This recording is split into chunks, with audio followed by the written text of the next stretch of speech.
Okay, we're live. Sorry about that. No worries. Nobody's home, and I needed to put the potatoes in my pot roast. So I'm sorry. What's a pot roast without potatoes? Dude, got to have the little potatoes, the little tiny ones, you know. I know what you mean. They're on your diet, bro. They're considered a The keto? Yeah, they're considered a vegetable. Is that right? Yeah, man. Go check out Atkins. I'm gonna have to check that out. Yeah. They consider that vegetable. So anyways, so hey everyone, thanks for joining us tonight for another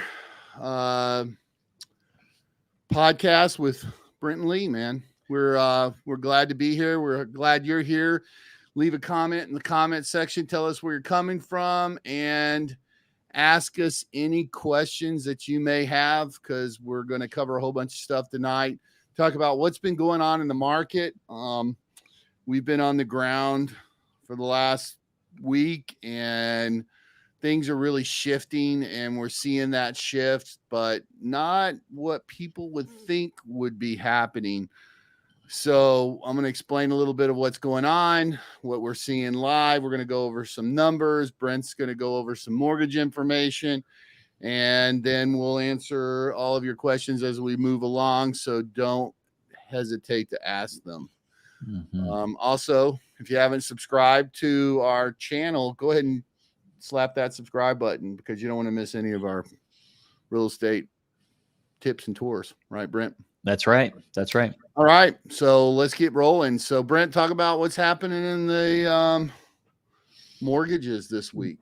Yeah. You're telling me today, it's like it was kind of up and down. So you want me to show that graph you have? A lot of volatility, especially in today, a lot of volatility. I don't know if anybody's watching the stock market today, but the stock market was down. Basically, Microsoft and Google, or Alphabet, is their stock symbol. But they were off 7 to 9% today on one day. They released their quarterly earnings, and they were down, and that kind of pulled the whole stock market down. I think it was down about all three indices were down about 2% last I looked, and I don't know what those two closed at, but that was leading the way. And what happens when the economy slows down, since equities or stocks or companies start to slow down, and the economy starts to slow down, there's a flight to quality. In other words, going to investments like mortgages and bonds that are a safe haven, right? And so they sell their equities, and they move to, they park their money in cash, or park their money in a safe investment.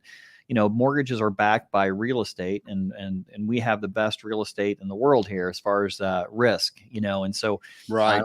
You know what I mean? And so I don't know if most people know this, but most of the world, you cannot get a 30-year mortgage, fixed mortgage. It's all adjustables. And, it's a really unique thing that we have here because of that secondary market, Fannie Mae, Freddie Mac. People have heard of that. That's set up to make, very liquid, and pension funds can invest in mortgages, and people, individuals could, in a very safe, stable, rate of return, backed by real estate, the best real estate in the world. So that's what happened today. So yields were pressed down. The bond market was up. And so that's kind of what we've been seeing, that every quarter point, we talked about this, Lee, when the 10-year treasury was hitting 4, it was a great ceiling of resistance, and then it broke through. It runs right to 4.25. And so that's what we're seeing now. We're seeing that, 4.25 has been a new ceiling. Now 4% becomes that floor. And today, the 3-month treasury, 3-month money was trading at a higher yield than the 10-year treasury. So what that means is, if people heard of an inverted yield curve, that means the bond market's saying, the investors that know this stuff and deal in the trading floor every day, they're saying, hey, you know what? We believe we're, those 10-year treasuries, they're a little bit frothy. You know what I mean? We think we see an inflation coming, not inflation. We see recession coming, is what it really signals, an inverted yield curve. And what you're looking at right now on the screen is the last 4 days. If you go to the far right, the green days are up days for the bond, and it's down for interest rates. That's what that looks like, and that's what that is. And so we've had 4 solid days up, and now it's testing that floor of 4% on the 10-year treasury. And so we think that, that the recession, those types of numbers that are coming out, showing things are slowing down, and inflation is starting to get under control, is what we're seeing, play out in the bond market and mortgage rates today. Yeah, kind of crazy.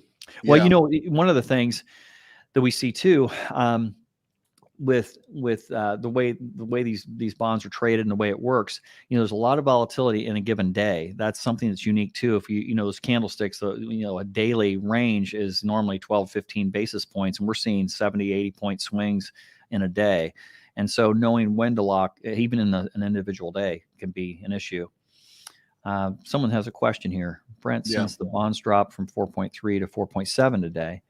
Okay, yes, right. That's what I was talking about. That's a 10-year treasury he's referring to as 4.34 at one point 2 days ago. It was down to 4.02 at one point today when I looked. How long does it take for interest rates to drop? That's a great question. So that actually happens in real time. So we actually see those interest rates improve on our mortgage rate sheets. We actually get reprices for the better in real time. Something that's important to understand this. The Fed has already, been telegraphing what they're going to do. We believe that there's going to be a 0.75% increase in the next meeting. So that's already baked in. In other words, mortgages have adjusted to that news, and that's already in. What you're talking about, the 10-year treasury, that's really the gauge of the overall interest rate that mimics a mortgage, right? The 10-year treasury, it's backed by the U.S. government as opposed to real estate. So it's a very safe, collateral, if you will. The good faith of the U.S. government still has a lot of clout.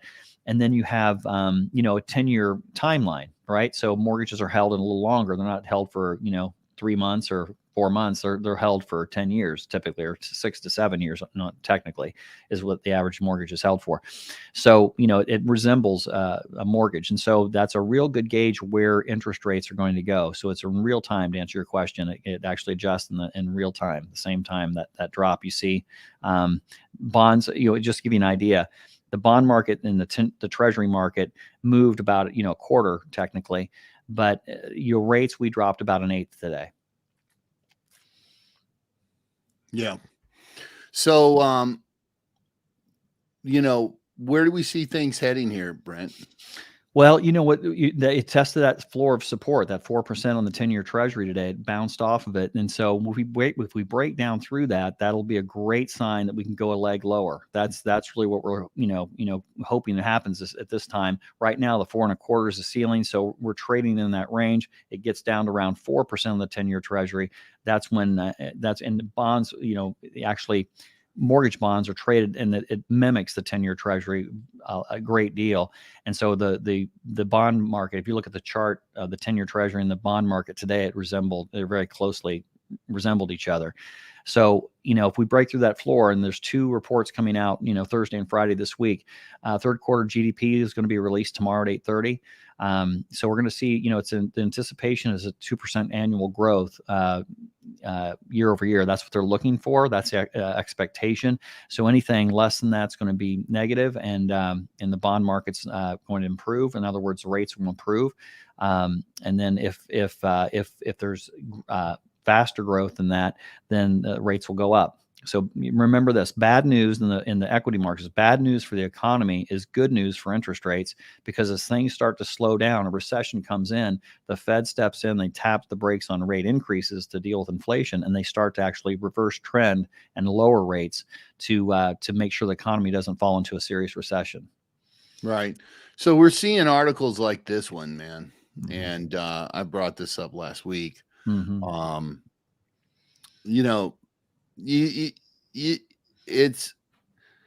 There's a few people out here talking 10%, but I mean, no one in the equity markets believe this is going to happen.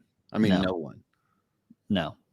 I mean, so I mean, if mortgage rate, if the Fed allows mortgage rates to hit 10%, it's over. Like, the economy collapses completely. Transactions. Yeah. I mean, because it's not just mortgage rates, man. It's companies being able to borrow money for themselves. Yeah. That's what a lot of people don't understand is, like, big companies like, these multinational companies like GE and stuff, they borrow money for a day. Right. And that was 2008. That was the kicker, is when the CEO of GE called up Bernanke and said, "Hey, we're not able to borrow money." Right. And Well, that was you know, that's when Bernanke went to the president, called the president, and went to the Oval Office and said, "Hey, listen, we've got a problem. We're about to have soup lines. You know, they're right. going to the banks are about to collapse." Right. Well, the thing with large companies and commercial accounts, commercial loans, they're tied to the Fed funds rate through the prime rate. The prime is just what it sounds. It's for your prime customers. In other words, that's what IBM, Apple, that's where they borrow. Google, that's where they borrow money as a prime rate. And so when the Fed raises, the Fed funds rate, it goes in lockstep. All the main banks, all the big five banks, they all in lockstep raise their prime rate to their best customers. So you see a 3.25, 3.5, Fed funds rate, you're looking at 6.25 to 6.5 on the prime. And so if you're talking about tens of billions of dollars being borrowed, that will slow companies down. Lee, you're exactly right. They borrow money for a day sometimes. Right. That's how they do it. And they need cash as when they need cash just to reconcile accounts, whatever the case may be, that's how they borrow money to open up new locations, things like that. So all those plans get stopped. That's when you see layoffs and so on and so forth. And as we talked, I think in one of our shows here recently, 90% of all CEOs surveyed are actively making plans to reduce staff. Right. And then I'm listening in the business market, and they're saying it's much easier, especially these tech companies that have let their employees work from home. They'll just fire them over Zoom. Right. In a blanket A email. lot easier than having them come in your office and cry. You can just turn off Zoom. Saves a lot of time. I'm not making jokes. It's a terrible thing, but it's a horrible most thing. of the layoffs, though, right, we're seeing is in the tech industry. Right. They're really the one they're suffering right now. They're suffering in trouble right now. Facebook, they're not getting the advertising dollars they used to get. Right. It's not there for them anymore. Right. But Facebook, again, as far as a platform is tracking behind the other platforms like Google and like YouTube, like we're on right now. YouTube's making changes every single day to their algorithm, to the way they do business. They're moving more to a business platform where Amazon, Facebook, yeah. And then the Facebook ads are just not working. Like, right. So a lot of businesses are now moving to Google and to YouTube ads, because YouTube's the number 2 platform, engine, right? app for people to search on. So right. So this article came out too. When will the Fed stop raising rates? Maybe not as soon as you think. Hotter than expected inflation is leaving some economists to predict a peak Fed rate of 5% or higher. What do you think, Brent? Well, I think, we've got a couple of hikes coming, you know what I mean? So I think we're going to see another point in a quarter, which would put us a little shy of 5%. And I think that's already baked in, frankly, to mortgage rates anyway. And we've been saying that though forever, and then rates keep going up. You know what I mean? So, but I think we're seeing some serious slowdowns. I'll give you another. Well, I think they've done their job already. So if they just, I was listening to one economist a couple of days ago, and he said, as long as they keep this going, as long as the Fed doesn't lose its cool here, and they just keep going through the holidays, then next year we'll be able to see some recovery. Right. Well, the Fed's favorite gauge of inflation actually isn't CPI. It's the personal consumption expenditure report. And what that is, it's a gauge on inflation as well, just using a different methodology.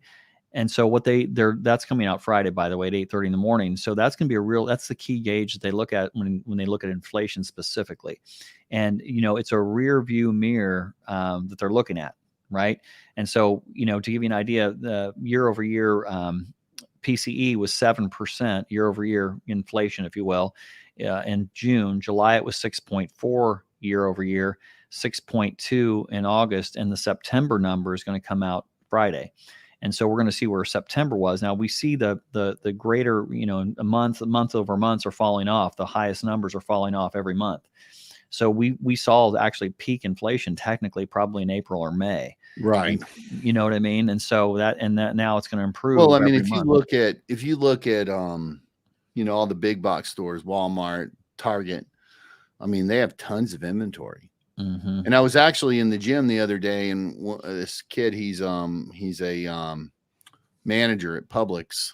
He's a produce manager, and I was asking him, I mean, I'm going into Walmart and they've got tons of inventory everywhere. You can get anything you want, where that was not the case a few months ago, remember? And Target, I mean, I haven't seen their numbers, but the last quarterly numbers, they were down 90% on their sales. So yeah, so they've got a ton of inventory there too. And Walmart's like offering deals even on Apple Watches and stuff. I mean, they've got they're $100 off on Apple Watches.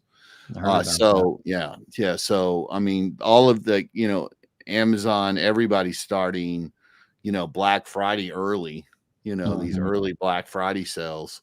So but I was asking why the inventory is so down in Publix, and they said that he said to me they can't get employees to put the inventory on the shelves.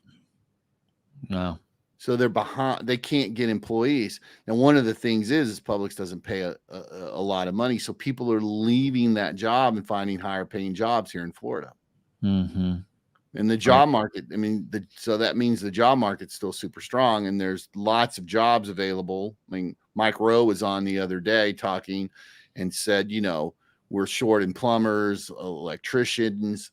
We don't have enough welders. I mean, these are high paying blue collar jobs. I mean, Yeah, my daughter's my 15-year-old daughter. I think that's the biggest problem that the U.S. economy is going to see is that. So, the only thing that the Fed has done is they've sucked all the money out that was left that hadn't been spent from the middle class, from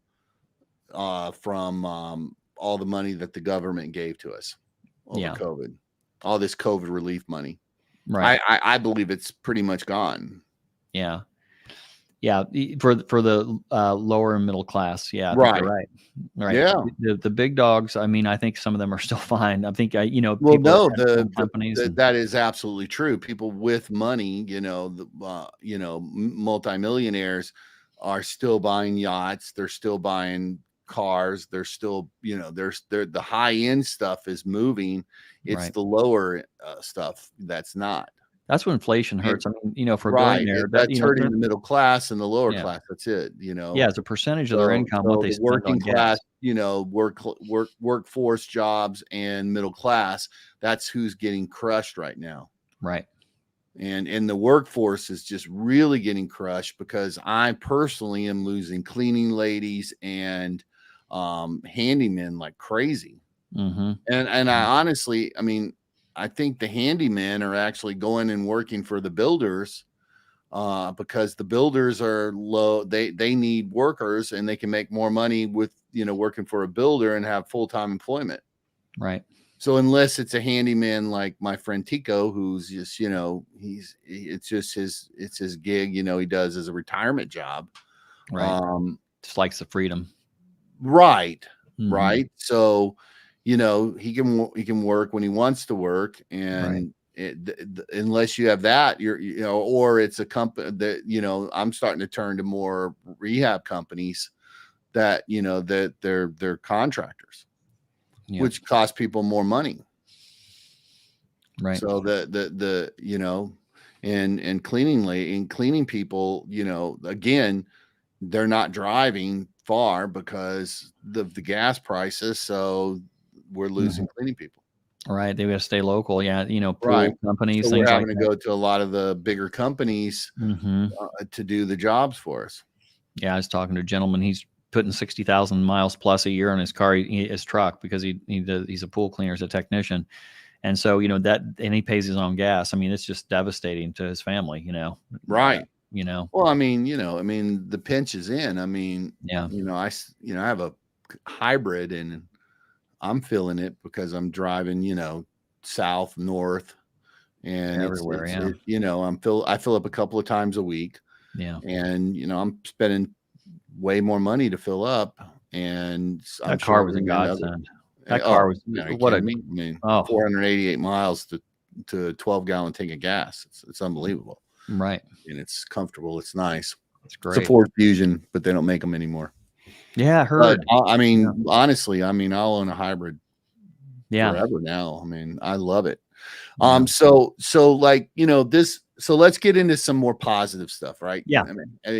So, it's not all doom and gloom out there, especially here in this state. So let's get into a little positive stuff. So, here's the big shock, right? So the last time we saw inflation moving like this, you and I were kids, right? So, you're about to turn 61. I'm 54. I remember my dad screaming and yelling about it. Gas prices were ridiculous. There were gas lines, all this stuff we were dealing with. So, that's what we're dealing with right now. So with that being said, these are, you can see this from the 1950s. You can see where the jump was, and then inflation went way down and then came way back up. And then here we are right here. Right. So, this is, for people that have never seen inflation, our generation was the last one to ever see it. Right. This kind of inflation. Right. So I think it's shocking people right now, but it will change. It's gonna be okay. Right. And that's what people need to understand, that we're gonna get through this. Right. I go back to, I truly believe that it's surrounded with energy. Energy prices. Because if you look at, let's go back to the graph, right? So if you look at, this is core inflation. This is inflation with energy involved. Right. Gas prices and heating oil. This isn't changing. Right. Oil and gas is going, natural gas, it's going to do this. Yeah. Yeah. Here's a question. How did the two of us meet? Oh, that's a good question. Yeah. Brent called me one day 8 years ago. Yeah. I just started in retail real estate. I was flipping houses with my buddy before then. And I got into retail. Brent called me up and said, "Hey man, do you need a mortgage broker?" And I said, "Well, yeah, I don't have anybody really I'm working with. I had, there was no one in our office or anything that we did. It was a little private office." And he came and met with me and my wife, Lisa, and we ended up finding out we went to the same church, went to Christ Fellowship right here in Palm Beach Gardens, and we've been friends ever since. And kind of hit it off. You want to know the truth about it? I got really, really sick, and Brent was there for me, and it's God's perfect plan. And here we are today working together, and we've blessed a whole bunch of people, man. Yeah, it's fun to work together. We've done a lot of deals that no one else could have ever done or would have done. Right. So, yeah, and there's a mutual respect, I think, that's built over time. That's a great question, Kevin, because I think, it wasn't something that happened instantly. We just kind of like worked over time, began to appreciate the way each other did business, and it really we forged quite a partnership, really. So, yep, it's a great question. Yeah. So getting back to good news, let's look at this. Mortgage rates forecast for 2022. This is talking about fourth quarter. So these are different. So Mortgage Bankers Association, Keller Williams Chief Executive, NAR, and Fannie Mae. So Mortgage Bankers Association thinks that we could be back at 5.5%, but with volatility in the fourth quarter. And Fannie Mae believes that too. Don't know how we're going to do it. Don't think it's going to happen, Brent. Not that fast. I think rates will come down slower than they went up. I think that the Fed is a little gun shy. I think, because they really missed it. But if the Fed let's say, puts a halt on things, do you think investors will feel more comfortable and we'll see that spread go down a little bit? Because, explain that spread to people. A lot of people ask me, well, if the Fed rate's 4%, why are we at 6.5 or 7%, right? Yeah, they're not connected. They are related, but generally speaking, the Fed tries to get ahead of inflation or get ahead of unemployment, so neither one of them get out of control. And so their mandate is full employment, right? Which is basically an acceptable rate of unemployment, which is usually about 5 or 6%. That's a very acceptable rate of unemployment to them. Mm-hmm. And so that's kind of what they're shooting for. They're watching that and they're trying to keep inflation. And the target lately has been 2%, keeping it down around 2%. So when one of them gets, out of kilter, they either start turning up interest rates, to slow things down. And inflation is definitely over 2% right now. Real inflation is probably somewhere in the neighborhood of about 6.2% right now. Now, that's not the CPI number. CPI is 8.2 at the last reading year over year. But the core, it's not the core, but the personal consumption expenditures, that's really the one they look at, and that's where they believe inflation really is about 6.2 at the last reading. Again, this Friday they're going to come out with the September figures, and remember we're going to be nearly in November when we're looking at September's figures, and it's gone from 7, 6.4, 6.2. So if that trend continues, that's going to be what they'll look at. So they're not. So mortgage rates aren't directly attached to the federal funds rate. It's not. They're mutually exclusive. How one kind of drives it. The Fed funds rate does impact things like installment loans, credit cards, commercial lending to banks, the prime rate, which we talked about just a moment ago, the commercial rate that the biggest companies, corporations in the world pay, interest rates they pay. And so that's directly related. However, mortgages follow more the news directly and are traded as bonds. So that really is tied very closely to the equity markets.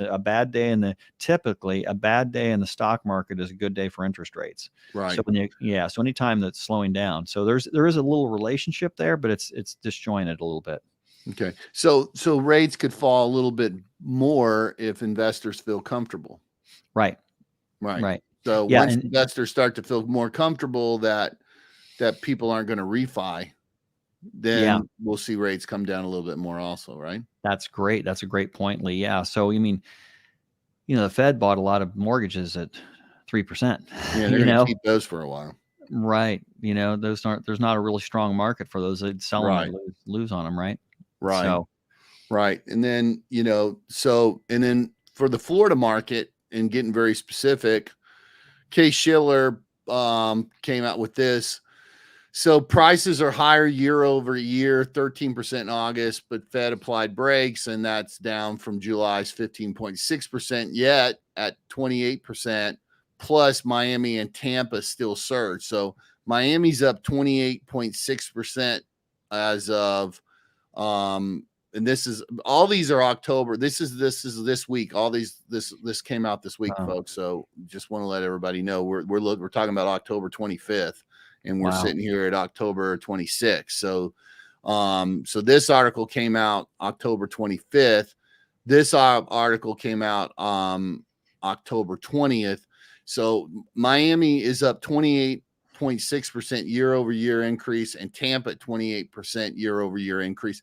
And Charlotte, North Carolina, 21%. Now, Tampa and Miami, there's a ton of multinational companies moving in there. Right. And the thing about Tampa is they're trying to get control of the crime there.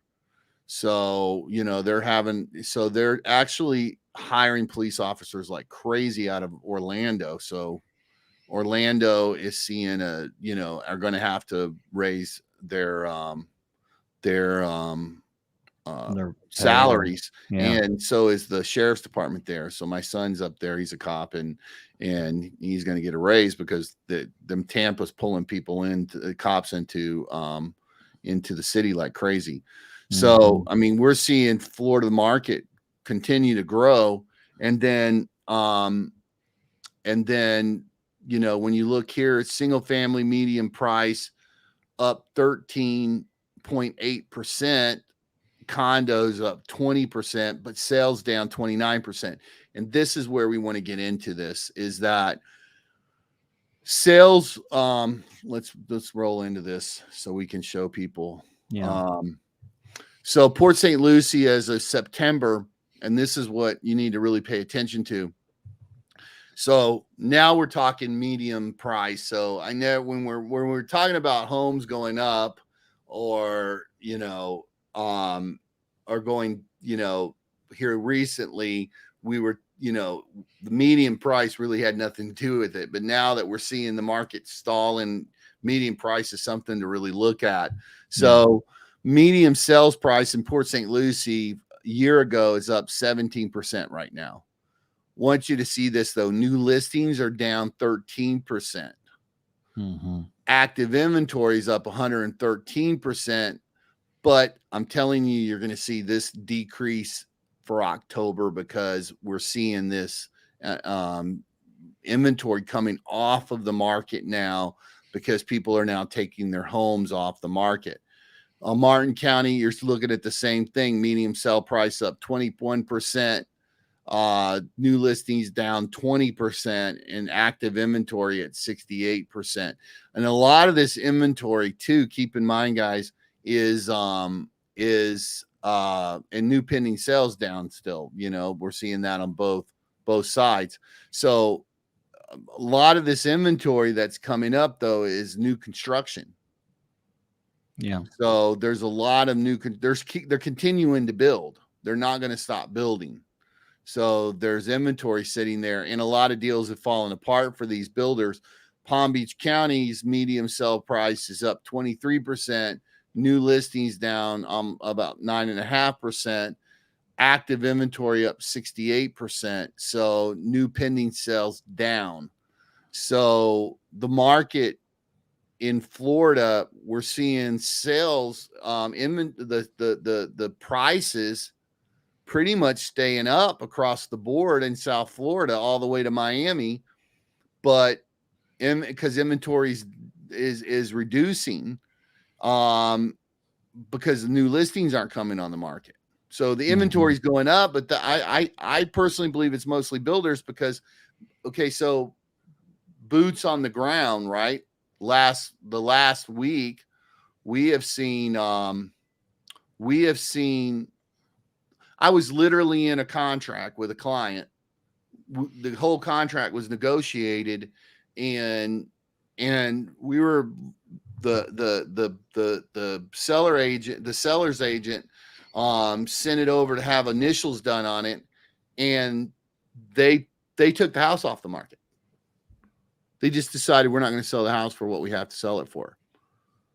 So, and then I had an appraisal come in today, where last year, 6 months ago, I know it would have appraised. And we dropped the price $40,000 to sell the house. It sold the next day. Appraisal came in right on the button. Yeah. But I know that appraisal would have been what the appraisal was. So, we're seeing price drops. We're seeing, I'm talking to appraisers. They're taking 5% right off the top, because they don't know where the bottom of the market is. But I just don't see prices coming down in Florida. I think you're going to see, I think we're going to see definitely Palm Beach County, level off. But I this talk of 10% coming off the prices, I don't see it happening. People just stay in their homes, or they'll rent them, because I saw a study the other day, 80% of Americans are at 3.5% or less. Yeah. So any sell we see right now is going to be a forced sell, meaning that they have to sell. Like they're moving to another state, right? They're moving from one side of Florida to the other, or there's a reason they have to sell. There's a reason they have to sell. So all the sales we're going to see right now are forced sales until rates come back down. But new constructions continue to move on, and it's weird that market is really kind of all over the place too. So you're seeing stuff like this new sales event, right? Mattamy Homes, right? Mm-hmm. So closing costs, financing, interest rate buy downs, mortgage insurance, and more. Pulte's paying CDD bonds off completely. So if you buy Inherent Preserve, they pay off your CDD bond for that's like $600 a month for the next 10 years. They're paying that off now for sellers. And I can tell you, if I'm dropping a video on that probably tomorrow. It'll be out by Friday at the latest on new construction and what's going on. But if you make an offer on new construction right now, it probably is going to get accepted. Yeah. I mean, they're dropping their pants. Yeah. For the folks that don't know what that bond is, basically that's for infrastructure for developers that's passed on to the, through the tax system. And that's how, infrastructure is essentially paid for by the people that use those amenities, roads, right, things like that. Yeah. Utility. Right. So we're seeing, we made an offer. I won't say the builder because I don't want to get in trouble with, because I have a relationship with all these people and it's really good. Yeah. So, but I will tell you, we made it.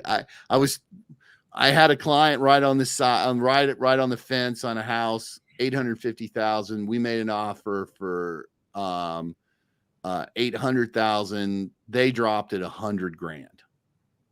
So an $850,000 house you could buy right now and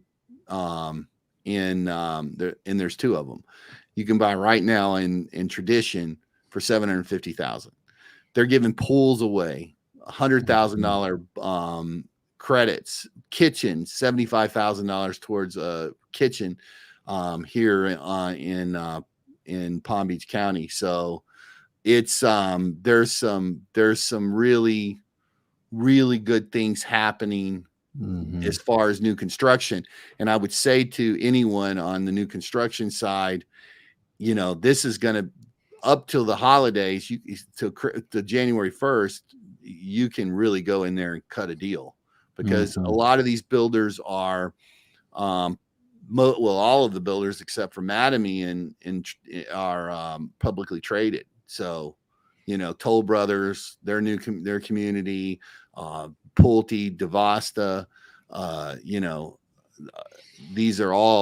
these are great builders. Coulter, they're publicly traded, so, but with that being said, Coulter and PGA Verano, they're selling houses, man. They got all new models, and they got models that starting in the high threes. So, with upgrades and everything, you're in the low fours. Staying with Mattamy Homes and Cadence. They've sold at least 15 homes in there, if not more, in that new community. They don't even have electricity in there yet. They're running off generators still because FPL hasn't been able to get to them. Then you're seeing some communities drop the 55 and overs right now. I mean, there's deals to be had there. I'm going to tell you right now in those 55 and over. And Taylor Morrison is locking the rate. Well, not locking the rate, but they're guaranteeing the rate so that the rate doesn't go beyond a certain amount. So you're really, really seeing these builders get super aggressive, but they're not lowering the price of the home they're giving you a credit, right, or an incentive. So they're crediting back the, let's say on the 100,000, they're crediting back the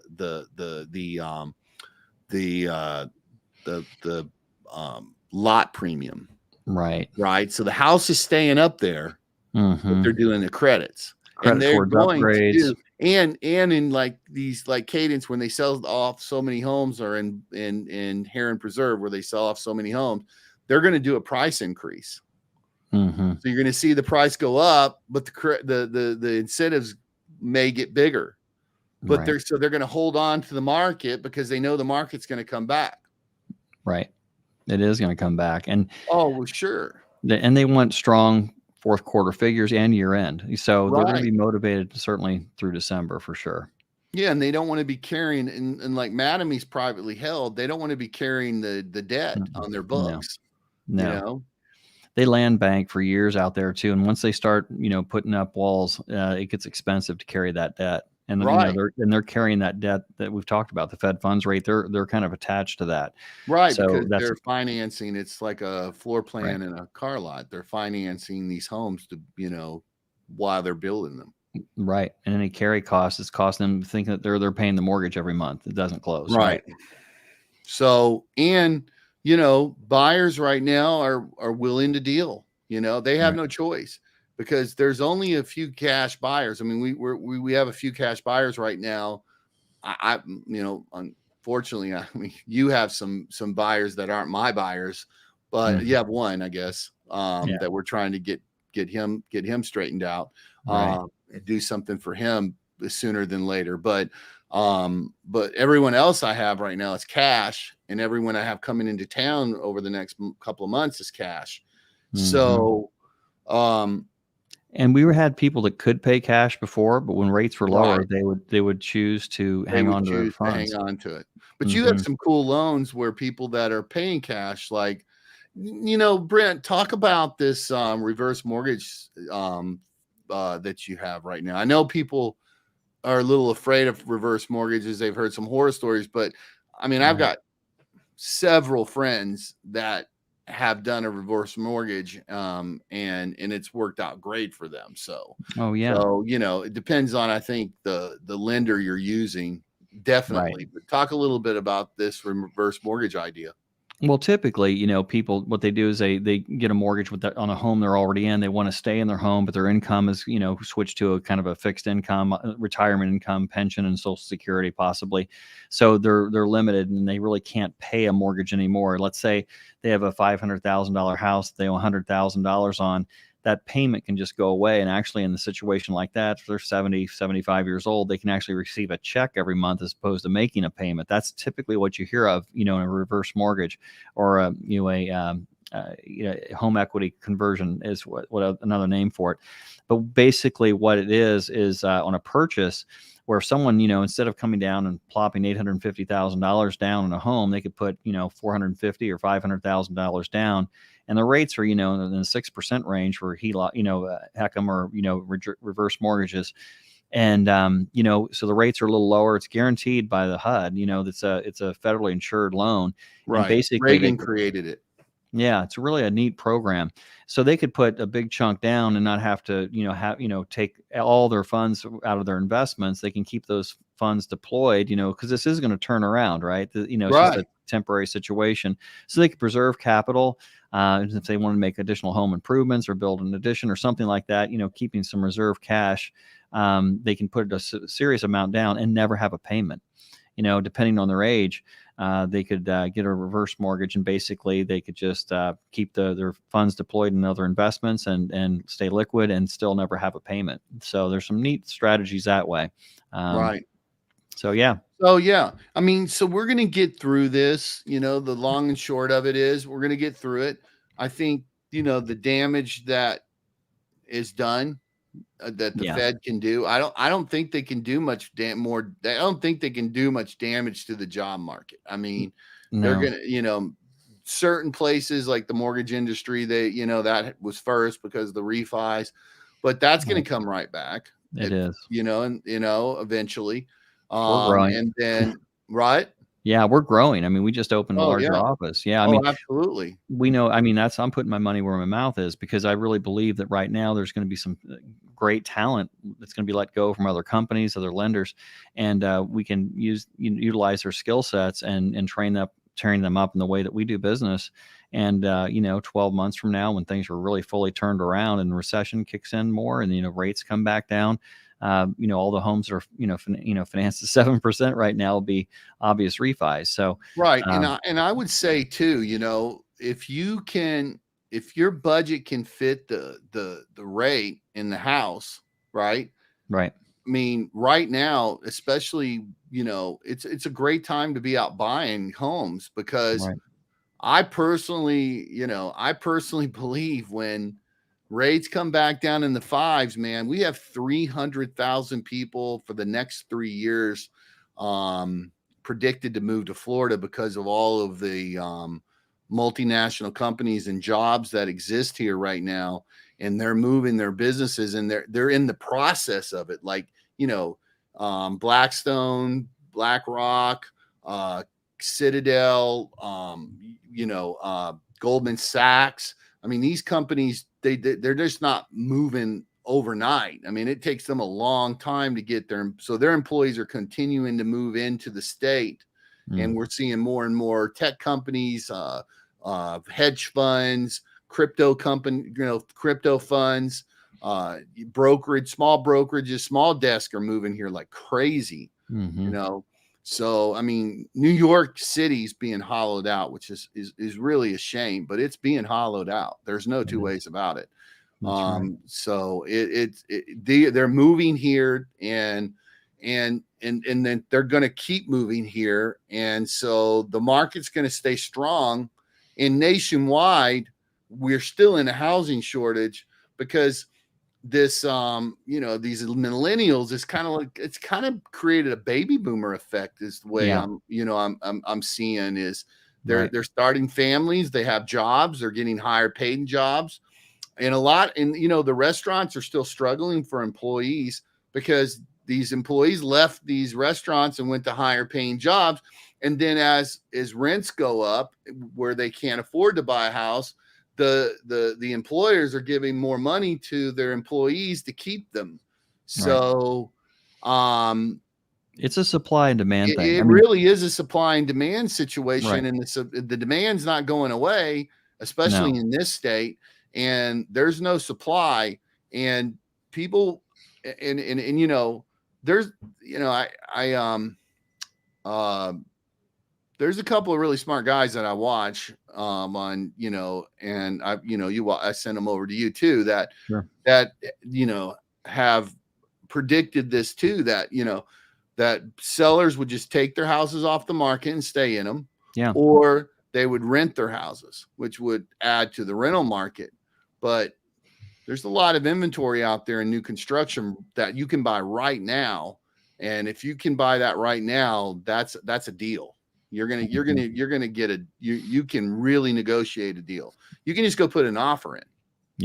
And sit and negotiate the offer.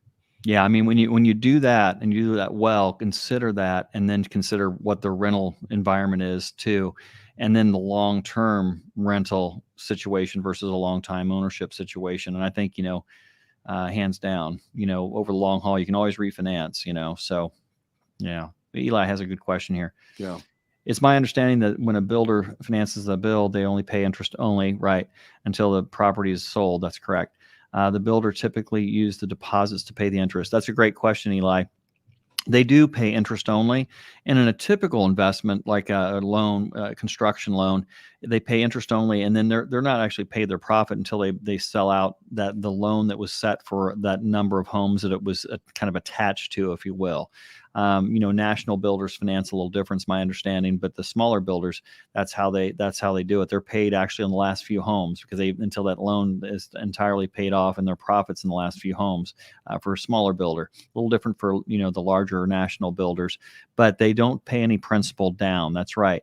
They're just paying the interest only use of those funds, but that is very closely attached to the Fed funds rate, and so they're feeling the squeeze on that for sure. Yeah, they don't want it. They don't want it sitting on their. They don't want that house sitting. Right. They're paying interest. I have a client working with a builder right now, and he's kind of a pain, and he's not really my friend. He's my friend's friend, and I just did a favor and helped him get a deal put together, and it's been a nightmare for me. But anyway, so he's kind of dragging the builder out. And I can't believe the builder's being so nice about it, but they are, and they're bending over backwards for trying to help this guy. Mm-hmm. And what I'm trying to say to him, if he, because I'm talking to him through my buddy, and what I'm trying to say to him is, look, you don't want to lose your deposit. They're not going to give you your deposit back. But they are willing to bend over backwards for him. And if he'll just sit down with them and have a real conversation, I mean, he could probably renegotiate the deal. Mm-hmm. because they don't want the house. Yeah, speaking of deposits, that was part of Eli's question. We'll get that, and realize we didn't answer that portion. They don't use the deposits to pay the interest necessarily. That deposit is actually turned around as a part of the purchase price. It's credited to the buyer at closing, so they don't specifically use that.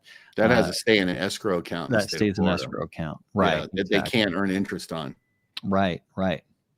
That's a good point. That's the law in Florida. Basically, that earnest money deposit's what you're referring to, or basically it's like, hey, I'm serious about this, and the larger the upgrades are, and any special situations that need to be addressed in the home, specifically like a pool or high end cabinets, things like that. Typically, they want to be paid for those, or have that deposit increase to cover the costs. And say, let's say you back out of the transaction, those costs are kind of covered. Is what that's really for, to keep you in the game, because they're making changes specifically to someone's preferences. Right. So, opinion, wrap this up.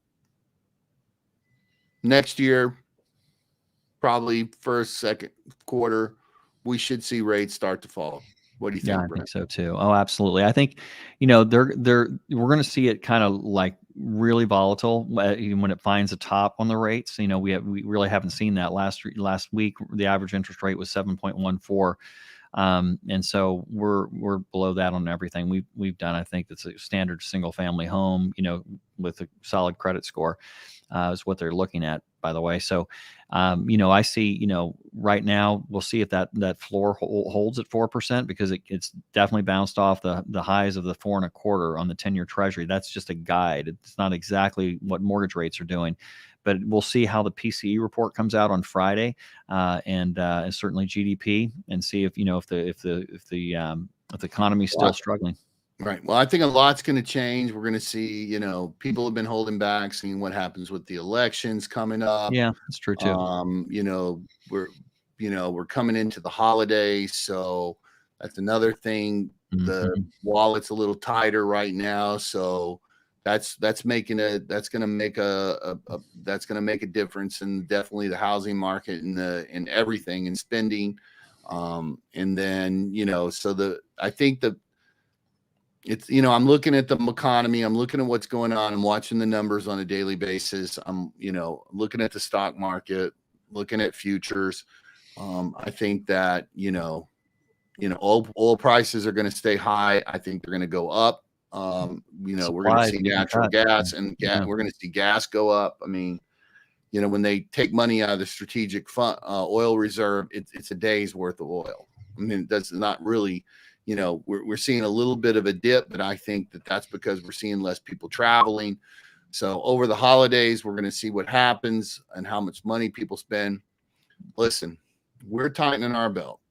We're holding on to cash, tightening our belt, keeping our credit cards low. If I use my credit cards, you do too. We pay them off every month. I just like getting the money, making, because I get, bonus points, back on, points back on the credit card. So I use my credit cards, keep my cash in the bank, pay off my credit cards at the end of the month, and then, take the points. So, but I would tell everyone, hey, look, we're sitting here making just spitballing with the rest of the rest of the crowd, right? The rest of the crowd. No one thought we would be in this position with rates. No one thought we'd be in this position with our economy. So where things will be over the next 2, 3, 4 months, no one really knows. It depends on what the Fed does, what happens in the election, what happens with, job markets. There's just a lot of variables that there's no way to look back and see, hey, what happened the last time this happened, because this has never happened. We've never had an economy really thriving, a job market thriving, and then the Fed trying to slow everything down. And then basically, in my opinion, if the Fed would have raised rates faster, we'd probably Sooner. be sitting. Yeah, we would sooner. Sooner. That's the word. Yeah, we would probably be sitting around 5% right now, and the market would be clicking along, and everything would be okay. I think You're calling inflation transitory right up until December. Yeah. That was just, So I think Powell has made he moved way too slow, and he had to move really fast, and it's just really put a pinch on people. But keep your credit cards down, because the interest rates could continue to go up, and you're going to get hurt if you're using your credit cards over the holidays. So watch your expenses. Yeah, watch your expenses over the holidays. Credit card watch your expenses over the holidays. Hold on to your cash.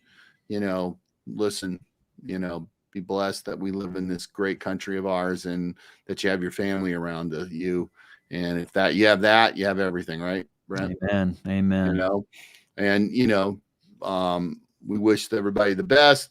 Thanks for joining us again tonight. We will be back next week on Wednesday, and hopefully I won't have my roast in the oven. I won't be. It's always something. It's in there. Yeah, I can hear the bell going off telling me it's ready, but the oven's shut off. So ready for dinner. But I'm sitting here listening to the bell go off. But hey, thanks again for joining us tonight. We'll be back next Wednesday. If you have not subscribed to our channel, don't forget to slap that subscribe button, ring the notification bell so you don't miss any of our real estate tips and tours. Don't forget to go to Brent's site and follow Brent on his YouTube site. It's Brent Starts at Unitas Lending. So he's got good information. He does 3 times a week, and there's a lot of good stuff in there about how to prepare for a loan. If because if you're looking to buy in the next few months or in the next year, you want to start with that process right now. Brent has all that information going up every single day on his YouTube site. He's doing a great job with it. He's got a great coach. A great trainer. Really good coach. Appreciate you. So yeah, we really think, hey man, you got to get that how to do YouTube site. I'm going to get it going, man. I know you are. You need to. Yeah. Everyone's calling you all the time. That's the problem. Know. I've got everybody. So anyways, so